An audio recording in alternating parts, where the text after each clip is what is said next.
کہ مفتی احمد جان خان نعیمی جس نے چال حق لکھی تھی، اعلیٰ حضرت صاحب کے پوتا شاگرد نعیم الدین مراد آبادی صاحب کے شاگرد مفتی احمد جان خان نعیمی گجرات میں جن کا مزار ہے، اس نے باقاعدہ شعر لکھا، نثار تیری چہل پہل پر ہزاروں عیدیں اے ربیع الاول، سوائے ابلیس کے جہاں میں سبھی تو خوشیاں منا رہے ہیں۔ تو یہ ابلیس تم خلفائے راشدین کو کہہ رہے تھے، کیونکہ خلفائے راشدین نے تو اس طریقے سے نہیں خوشیاں منائی ہیں جو تم منا رہے ہو۔ حضرت مصطفیٰ صلی اللہ علیہ وآلہ وسلم کی خوشی میں ہر پیر کو روزہ رکھا کرتے تھے، یعنی نبی الاسلام نے عید میلاد النبی صلی اللہ علیہ وآلہ وسلم سال کے بعد نہیں منایا بلکہ ہر ہفتے منایا۔ منع یہ ہو گیا نا کہ بہترین طریقہ محمد صلی اللہ علیہ وآلہ وسلم کا ہے اور بدترین کام وہ ہے جو خود سے جاری کرتا ہے۔ یہ ساری وہ چیزیں ہیں جو اصلاً دین نہیں ہے۔ کوئی شخص نماز میں یہ نیت تو نہیں کرتا کہ اوپر اس قالین کے اور نیچے اس پنکھے کے اور سامنے اے سی شریف کے جو حضرت گورا شریف کا بنایا ہوا ہے۔ یہاں بھی حدیث بیان کرتے ہیں کہ جس نے اسلام میں اچھا طریقہ نکالا، وہ کہتے ہیں ہمارے باپا جانی نے اچھا طریقہ نکالا ہے کہ ایک سبز رنگ کا یہاں پہ وہ تکیہ لے کے بیٹھ جاتے ہیں اور 2 جھنڈے ہاتھ میں پکڑ لیتے ہیں اور پتہ نہیں کیا کیا کرتے ہیں وہ کرتے ہیں، اور پھر جو باقی انہوں نے جھنڈیوں کا اور کعبہ شریف کا ماڈل، روزہ شریف کا ماڈل اور اس کے سامنے دعائیں اور اس میں مرد و عورت کا اختلاف، یہ لکڑی کا گنبد بنا کے رکھ دیا۔ یہ دونوں بدعتیں جو ہے نا، میلاد کو اس طریقے سے مروجہ طریقے سے منانا اور گنبد خضرا، یہ 7ویں صدی ہجری میں ہوا ہے۔ تو مجھے بتائیں پہلے 600 سال کے مسلمان پاگل تھے؟ آپ کے تو مخالف نہیں ہے، نعت تو ثواب کا کام ہے، بخاری مسلم میں حدیث ہے حسان بن ثابت کی، لیکن نعت کا بھی انہوں نے حلیہ بگاڑ دیا۔ نعت کیا انہوں نے استغاثے بنائے ہیں، ڈائریکٹ رسول اللہ سے دعائیں کر رہے ہوتے ہیں، بجائے نبی الاسلام کی تعریف کرنے کے ان سے دعا مانگ رہے ہوتے ہیں، مجھے در پہ پھر بلانا مدنی مدینے والے۔ یہ کون سی نعت ہے بھائی؟ یہ اگلا سوال نمبر 21 ہے سلمان بھائی کا ریاض سے۔ وہ پوچھ رہے ہیں کہ جس طرح کرسمس ہے اس پہ سیلیبریشن کی جاتی ہے نبی کے پیدا ہونے کی، اس طرح 12 ربیع الاول بھی کی جاتی ہے، تو کیا یہ دونوں ایک جیسی سیلیبریشن؟ پہلی بات یہ ہے کہ نبی الاسلام کے حوالے سے یہ ذہن میں رکھیے گا، ہم آپ علیہ السلام کے ساتھ کوئی ایسی چیز منسوب نہیں کر سکتے جو نبی الاسلام نے تعلیم نہیں فرمائی بھی، کیونکہ نبی الاسلام ایک ریلیجس پرسنالٹی ہے اور اس میں بھی اللہ کے پیغمبر ہیں۔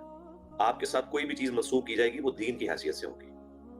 اب نبی الاسلام کا اگر برتھ ڈے اس طریقے سے منانا ہے جس طرح کرسچنز لوگ اپنے پروفٹ کا مناتے ہیں، ویسے تو ہم اسے بھی درست نہیں سمجھتے، میں for the sake of argument بات کر رہا ہوں۔ تو نبی الاسلام کے کیس میں یہ سیلیبریشن اس طریقے پہ ہوگی جو نبی الاسلام نے تعلیم فرمایا۔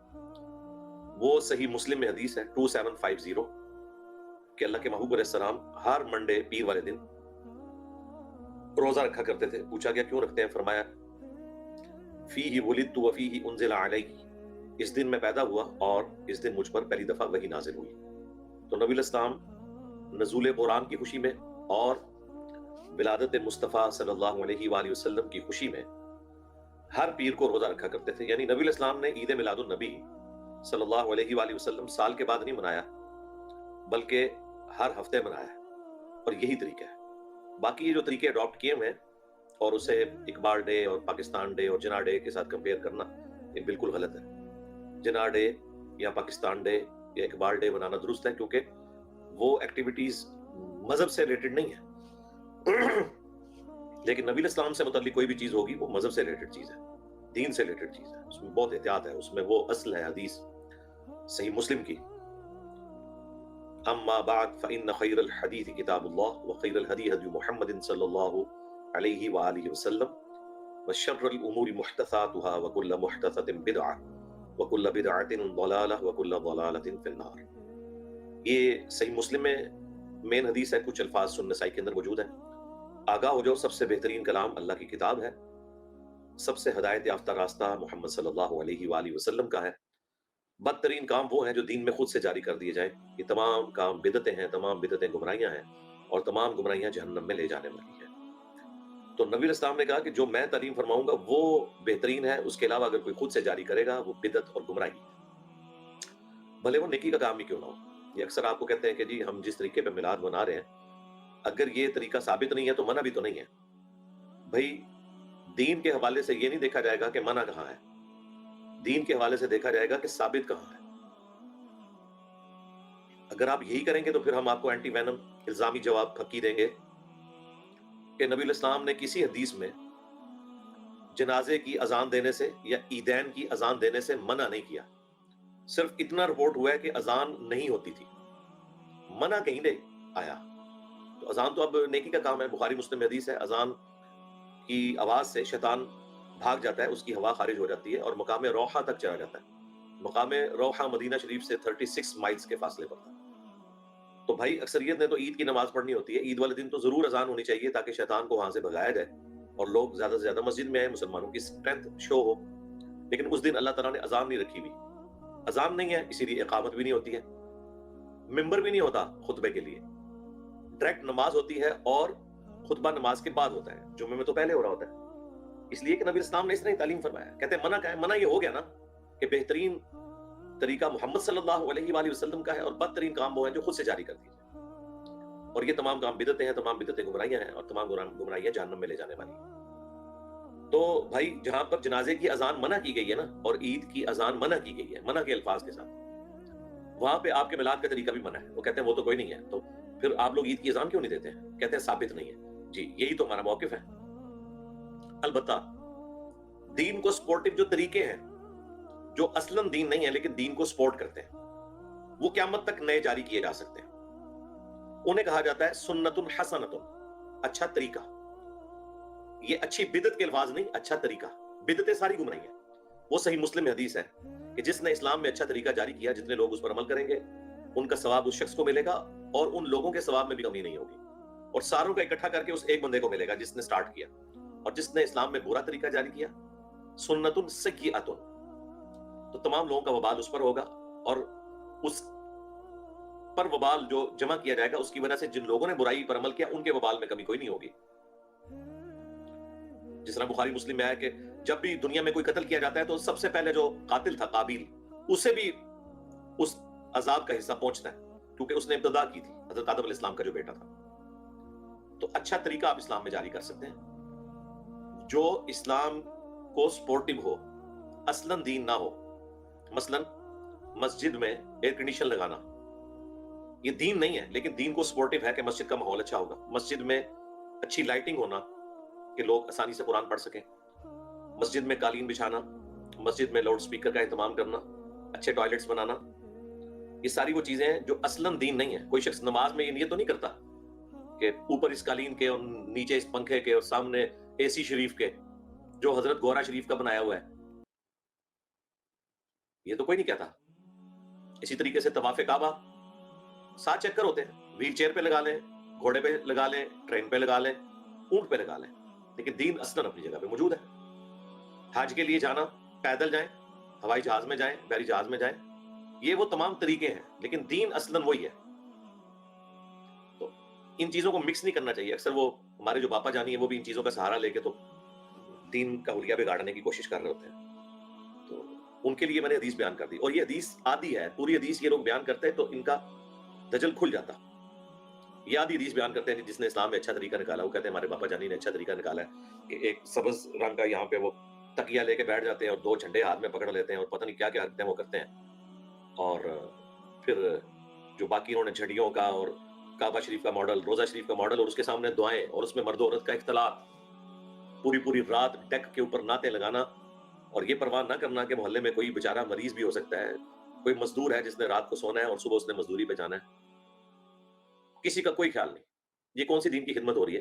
یہ تو الٹا جہنم میں جانے کے اسباب آپ پیدا کر رہے ہیں. اور اس حوالے سے خود باپا جانی کی ویڈیو موجود ہے، انہوں نے خود کہا ہے کہ اس طرح سے آپ لوگوں کو تکلیف نہیں دیں گے ورنہ آپ کے لیے گناہ ہوگا. باقی یہ جو کچھ کر رہے ہیں یہ تو ثابت نہیں. ثابت تو وہی ہے جو میں نے بتا دیا مسلم شریف میں کہ آپ نے روزہ رکھ کر منڈے کا میلاد شریف منانا ہے. اس دفعہ منڈے 11 ربیع الاول کو آ رہی ہے 1446 ہجری، بمطابق 16 ستمبر 2024. 12 ربیع الاول تو بن رہی ہے منگل والے دن 17 کو، لیکن جو منڈے آ رہی ہے وہ 16 کو آ رہی ہے، تو منڈے کا روزہ رکھ لیں ہم، سنت پہ بھی عمل ہو جائے گا.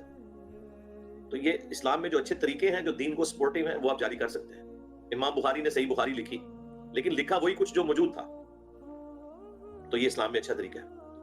اسی طریقے سے آج کل ڈیجیٹل کاؤنٹر آ گئے ہیں، تسبیحیں چھوٹی چھوٹی، یہ اسلام میں اچھا طریقہ ہے. پڑھنا وہی ہے جو نبی الاسلام نے بتایا. تو یہ اسلام کے اچھے طریقے ہیں. جس طریقے سے ہم اب لائیو سیشن کر رہے ہیں اسلام میں اچھا طریقہ ہے، یوٹیوب کا استعمال، لیپ ٹاپ کا استعمال. لیکن دین اپنی جگہ، دین میں کوئی تبدیلی نہیں آ رہی. انہوں نے دین میں تبدیلی کر دی ہے. سپورٹو طریقہ یہ ہو سکتا تھا کہ دین اپنی جگہ رہتا ہے، یعنی منڈے کا روزہ، اس روزے کو رکھنے کے لیے آپ نے سحری کیسے بنانی ہے، اس میں کیا کچھ سرو کرنا ہے، وہ اچھے طریقے ہوتے. افطار میں کیا کچھ سرو کرنا ہے، یہ اچھا طریقہ ہوتا. لیکن دین اپنی اصلی جگہ پہ رہتا ہے کہ سیلیبریشن روزے کے ذریعے ہوتی. خود اعلیٰ حضرت نے لکھا ہے کہ یہ جو ربیع الاول کی سیلیبریشن ہے یہ 7ویں صدی ہجری میں شروع ہوئی ہے، الملک المظفر، الملک المظفر ایک مملوک ایمپرر تھا ایوبی ڈائنسٹی کا، یہ ساری بدعت اس نے شروع کی اور وہ پھر آگے ایکسٹراپولیٹ ہوئی. پھر بعد میں سلطنت عثمانیہ جب بنی انہوں نے پھر ربیع الاول کو گود لے لیا اور 12 ربیع الاول کی چھٹی ڈکلیئر کر دی. اس کی وجہ سے پوری دنیا کے اندر یہ معاملات شروع ہو گئے. اور ظاہر ہے مکہ مدینہ بھی سلطنت عثمانیہ کے انڈر تھا، وہاں پہ بھی میلاد کے جلسے جلوس نکلتے تھے. خود شاہ ولی اللہ دہلوی بھی جب وہاں گئے انہوں نے وہاں پہ جلوس دیکھے. لوگ کہتے ہیں جی وہاں پہ سعودی عرب میں پہلے جلوس نکلتے تھے تو سعودی حکومت نے ختم کروایا. اور بھائی سعودی حکومت نے وہ کام ختم کروایا جو سٹارٹ ہی 400 سال پہلے ہوا تھا. 500 سال پہلے ان کے اقتدار سنبھالنے سے وہ تو سلطنت عثمانیہ نے ایک بدعت جاری کی، 4 مسلح انہوں نے ڈال دیے. 1517 سے 1917 تک یہ بدعت رہی.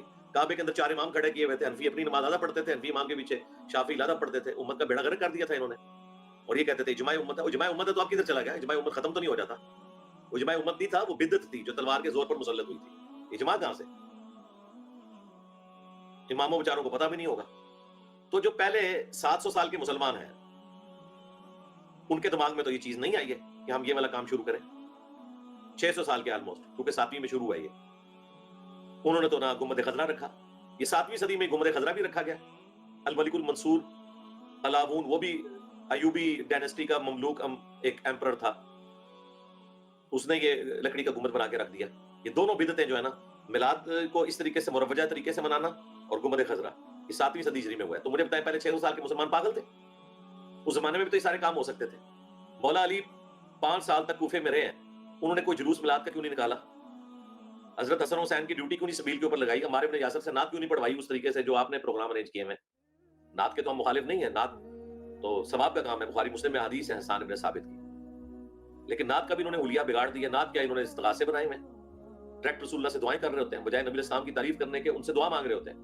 مجھے در پہ پھر بلانا مدنی مدینے والے، یہ کون سی نعت ہے بھائی؟ نعت پڑھنی ہے تو نبی الاسلام کی تعریف کریں. جس طرح اعلیٰ حضرت نے کلام لکھا ہے اس کے میجورٹی شعر مجھے بڑے پسند ہیں. مصطفیٰ جان رحمت پہ لاکھوں سلام، شمع بزم ہدایت پہ لاکھوں سلام. کمال کا کلام ہے. تو یہ نعت ہوگی، نہ کہ وہ استغاثے جو ہیں وہ انہوں نے نعت کی شکل اختیار کر لی ہوئی ہے. تو ہمیں مروجہ طریقے سے اختلاف ہے. باقی پروگرام آپ کریں. میں تو کہتا ہوں کہ ربیع الاول کے 4 جمعے جو ہے نبی الاسلام کی سیرت کے اوپر، نبی الاسلام کی صورت کے اوپر، نبی الاسلام کے معجزات کے اوپر، نبی الاسلام کا دنیا میں آنے کا مقصد اس کے اوپر ہونے چاہیے. ہر مسجد میں بالکل کریں، اور ہوتے ہیں الحمدللہ. یہ کام آپ کریں کیونکہ جمعے کا خطبہ اپنی اصل میں ثابت ہے. اور ظاہر ہے اس میں آپ نے حالات حاضرہ کو لے کے چلنا ہے. محرم آئے گا تو آپ نے فضائل اہل بیت بیان کرنے ہیں، ظاہر ہے محرم کے ساتھ جڑے میں. ادھر آپ نے بنو امیہ کے فضائل نہیں بیان کرنے. ظالموں اگر بنو امیہ کو کنڈیم نہیں کر سکتے ہو اہل بیت پر ظلم کرنے کے اعتبار سے تو کم از کم ان کی تعریف تو نہ بیان کرو یار. فضائل اہل بیت بیان کرو. ربیع الاول میں نبی الاسلام کے فضائل کے اوپر ڈسکشن کرو. ہم بھی کرتے ہیں. اس اتوار کو بھی قریب ترین 12 ربیع الاول کے یہ والا سنڈے بن رہا ہے. انشاءاللہ ہم ربیع الاول کے حوالے سے ڈسکشن کریں گے. پھر ہمارے یہ لائیو سیشن میں بھی انشاءاللہ ہم منگل والے دن 12 ربیع الاول کی رات کو جو ہمارا لائیو سیشن اسپیشل ہوگا، ہم انشاءاللہ ربیع الاول شریف کے حوالے سے ہم کریں گے. محرم کے اوپر بھی ہم کرتے ہیں. تو یہ چیز اپنی جگہ، اس میں ہم قرآن و سنت بیان کریں گے.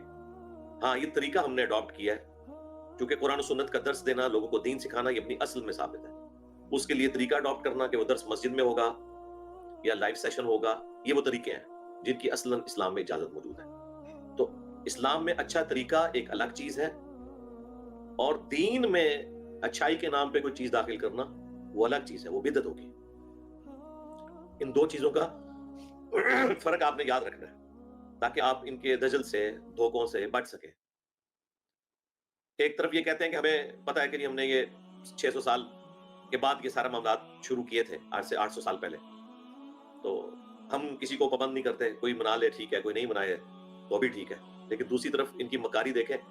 ان کے مفتی احمد یار خان نعیمی جس نے جال حق لکھی تھی، اعلیٰ حضرت صاحب کے پوتا شاگرد نعیم الدین مراد آبادی صاحب کے شاگرد مفتی احمد یار خان نعیمی، گجرات میں جن کا مزار ہے، اس نے باقاعدہ شعر لکھا، نثار تیری چہل پہل پر ہزاروں عیدیں اے ربیع الاول، سوائے ابلیس کے جہاں میں سبھی تو خوشیاں منا رہے ہیں. تو یہ ابلیس تم خلفائے راشدین کو کہہ رہے تھے، کیونکہ خلفائے راشدین نے تو اس طریقے سے نہیں خوشیاں منائی ہیں جو تم منا رہے ہو. کس کو کہہ رہے ہو؟ تو یہ شعر بنا کے آپ نے خود صحابہ کرام کی اہل البیت کی توہین کی ہے. ایک طرف کہتے ہیں یہ مستحب ہے، ہم کسی کو پابند نہیں کرتے، دوسری طرف جذباتی طور پہ یہ شعر کہتے ہو اور پھر جذبات سے کھیلتے ہیں. دیکھیں جی 12 ربیع الاول کا دن ہے، ایک گھر میں جھنڈیاں لگی ہوئی ہیں، نعتوں کی آوازیں آ رہی ہیں، دوسرے گھر میں کچھ بھی نہیں ہے، تو آپ بتائیں عاشق رسول کون ہے؟ یہ ایکسپلائٹ کرتے ہو تو پھر اس کا علاج ہمارے پاس ہی. اللہ نے تمہارے اوپر بلا چھوڑ دی ہے، ایسی بلا چھوڑی ہے کہ جو تمہارے پرانے بابے بھی کھا گئی ہے اور آنے والے بابوں کو پہلے ہی تمہارے انڈے ہی توڑ دیے ہیں، بابے نکل ہی نہ سکے. کہ بتاؤ ربیع الاول سے 2 مہینے پہلے 10 محرم کا دن آیا تھا، ایک گھر میں مجلس ہو رہی تھی، لوگ رو رہے تھے اہل البیت کو یاد کر کے، اور دوسرے گھر میں کچھ بھی نہیں ہو رہا تھا. اب بتاؤ عاشق اہل بیت کون ہے؟ وہ گھر شیعہ کا تھا جہاں آہو بکا ہو رہی تھی، اور یہ دوسرا گھر جہاں پہ ٹی وی لگا ہوا تھا جس میں وہ ڈرامے دیکھ رہا تھا، وہ بریلویوں کا گھر تھا. تو آپ بتاؤ عاشق اہل بیت کون ہے؟ تو آپ کو یہ بریلوی علماء اور ان کے ماننے والے کہیں گے نہیں نہیں ہم بھی عاشق اہل بیت ہیں، لیکن وہ کوئی طریقہ تو نہیں ہے نا. کبھی بریلویوں نے 10 محرم کا جلوس نکالا اہل بیت کے ساتھ اپنا عشق ثابت کرنے کے لیے؟ وہاں تو ان جلوسوں کو یہ کنڈیم کر رہے ہوتے ہیں، اور 12 ربیع الاول کے نام کے اوپر جو ہے وہ لوگوں کو گستاخ رسول کہتے ہیں. اگر شیعہ جو ہے وہ سب کچھ کر کے غلط ہے تو تم بھی 12 ربیع الاول کی یہ والی ایکٹیویٹیز کر کے غلط ہو. پھر بیچ میں جو ایک گلابی قسم کے سنی نکل آئے دیوبندی فرقہ، انہوں نے یکم محرم کو حضرت عمر کا جلوس نکالنا شروع کر دیا. اب حیران کن بات دیکھیں، دیوبندی 10 محرم کا بھی جلوس ہی نکالتے، 12 ربیع الاول کا بھی نکالتے، یکم محرم کا نکال لیا. انہوں نے اپنی بدعت شروع کر دی. جو کل تک 10 محرم کو 12 ربیع الاول کو بدعت کہتے تھے، انہوں نے اپنی بدعت جاری کر دی. اور دیوبند کے بڑے بڑے علماء بالکل مجرمانہ خاموشی اختیار کیے ہوئے ہیں، نہیں ان کی بدعت کو ہائی لائٹ کر رہے ہیں. پہلی تو بات ہی جل یہ یکم محرم تو یوم شہادت ہے ہی نہیں حضرت عمر کا، 26 ذوالحجہ ہم نے ثابت کیا. چلو اگر دھکے سے کوئی منانا بھی چاہتا ہے، 26 ذوالحجہ کو بھی کوئی منائے گا تو ہم اس سے یہ کہیں گے کہ کیا حضرت عمر کا درجہ جو ہے وہ رسول اللہ سے بڑھ گیا ہے؟ کہ آپ 12 ربیع الاول کے جلوس کو تو بدعت کہتے ہو، وہ خود کر رہے ہو. بیسیکلی یہ ساری کی ساری چیزیں بدعات ہیں، ان کا دین سے کوئی لینا دینا نہیں ہے، انہوں نے دین میں خود سے داخل کیے ہیں. اور ان کے بارے میں وہی حدیث جو بخاری مسلم میں آئی، من احدث فی امرنا ھذا فهو رد، جنہوں نے ہمارے دین میں کوئی چیز داخل کی تو وہ مردود ہے. یہ دین کے نام کے اوپر چیزیں داخل کی ہیں، یہ ظلم ہے. اور پھر الٹا جو اس طریقے سے نہیں کرتا اس کے اوپر گستاخی کے فتوے لگاتے ہیں، کہتے ہیں جی ان کے دل میں تو عشق رسول ہی نہیں ہے. تمہارے دل میں بھی عشق اہل بیت نہیں ہے، ورنہ 10 محرم کو تمہارے جلوس نکل رہے ہوتے ہیں، 10 محرم کو تمہارے گھروں میں مجلسیں ہو رہی ہوتی، اگر یہی معیار تم نے بنانا ہے تو یہ میں نے وہ پھکا ان کو دیا ہے کہ قیامت تک ڈکار لیتے رہیں گے انشاءاللہ، تا وقت کہ یہ حق بات قبول نہ کر لیں. کیونکہ ہم ان سارے فرقوں سے نکل گیا ہے. وہ بھی کیا دن تھے، ہم بھی ایک جن تھے، آج ہم دیو ہیں، ان سارے جنوں کے پیو ہیں. میرے نبی سا ہائی کوئی نہیں، تیرے بابے تھے شاہی کوئی نہیں، لے جو دبو اپنے بابے. صلو علی محمد وآل محمد، اللہم صلی علی محمد وعلی آل محمد واصحاب محمد وازواج محمد وامت محمد اجمعین الی یوم الدین، آمین.